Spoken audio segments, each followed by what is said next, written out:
महाराष्ट्राचं नवीन औद्योगिक धोरण 2025 लवकरच जाहीर करण्यात येणार आहे। त्या धोरणांच्या 5 वर्षाच्या कालावधीत 40 लाख कोटी रुपयांची गुंतवणूक व 50 लाख रोजगार निर्मितीचं उद्दिष्ट असेल। नवीन औद्योगिक धोरणाबरोबरच आकाश व संरक्षण क्षेत्र, उत्पादन धोरण, इलेक्ट्रॉनिक्स धोरण, जेम्स अँड ज्वेलरी धोरण, सूक्ष्म लघु व मध्यम उपक्रम धोरण, चक्रीय अर्थव्यवस्थेसाठी स्वतंत्र क्षेत्रीय धोरण जाहीर करण्यात येणार आहे।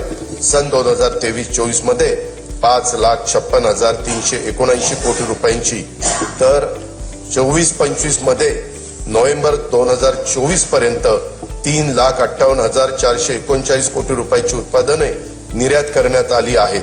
राज्याचे लॉजिस्टिक धोरण 2024 जाहीर करण्यात आले असून त्याद्वारे 10,000 एकराहून अधिक क्षेत्रावर समर्पित लॉजिस्टिक पायाभूत सुविधा विकसित करण्यात येणार आहेत। प्रकल्पांना देऊ केलेल्या विशेष प्रोत्साहन व सुविधांमुळे सुमारे 5 लाख प्रत्यक्ष व अप्रत्यक्ष रोजगारांची निर्मिती होणार आहे।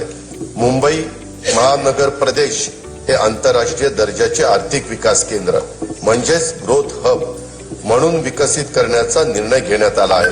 वांद्रे कुर्ला संकुल, कुर्ला वरळी, वडाळा, गोरेगाव, नवी मुंबई, खारघर व विरार बोईसर या 7 ठिकाणी आंतरराष्ट्रीय दर्जाची व्यापारी केंद्र निर्माण केली जाणार आहेत।